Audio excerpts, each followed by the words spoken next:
being producers of commercial crops. They were very hard hit by the trade depression and falling prices.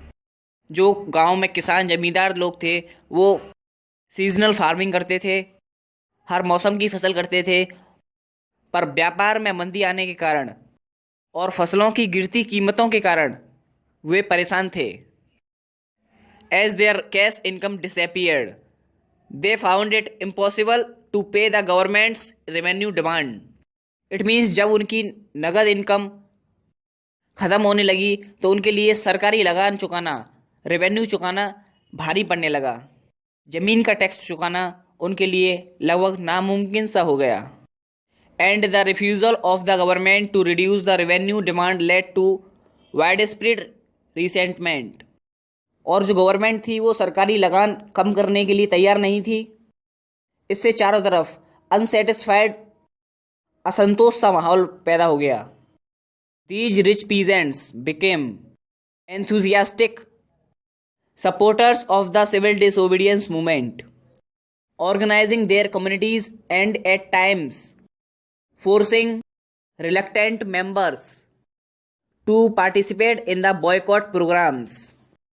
It means किसानों के लिए civil disobedience movement में यही एक बड़ी वजह बनी जिसके कारण जो रिच पीजेंट्स थे, अमीर किसान थे, उन्होंने इस सिविल डिसोबीडियंस मूवमेंट में बढ़ चढ़कर हिस्सा लिया और अपने जो कम्युनिटीज़ मेंबर्स थे और जो लोग सिविल डिसोबीडियंस मूवमेंट में पार्टिसिपेट नहीं करना चाहते थे उनको भी इस सिविल डिसोबीडियंस मूवमेंट से जुड़ने के लिए प्रेरित किया और ब्रिटिश गवर्नमेंट के प्रोग्राम्स को बॉयकॉट करने के लिए, उनका बहिष्कार करने के लिए अपने कम्युनिटीज़ मेंबर्स को भी फोर्स किया.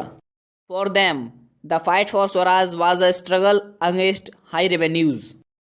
उनके लिए स्वराज की लड़ाई का मतलब था भारी लगानों के खिलाफ लड़ाई, मीन्स हाई टैक्सेस के against struggle.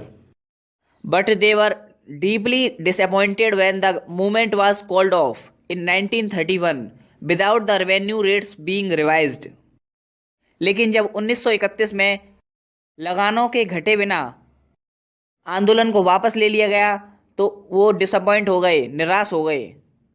So when the movement was restarted in 1932 many of them refused to participate. इसके फलस्वरूप इसका परिणाम ये हुआ कि जब 1932 में आंदोलन को दोबारा शुरू किया गया तो उनमें से बहुत से लोगों ने इस मूवमेंट में, इस आंदोलन में पार्टिसिपेट करने से मना कर दिया, रिफ्यूज़ कर दिया, इनकार कर दिया. Students, if you still find any doubt regarding this topic and any other part of this chapter, you may ask your doubt in the comment section.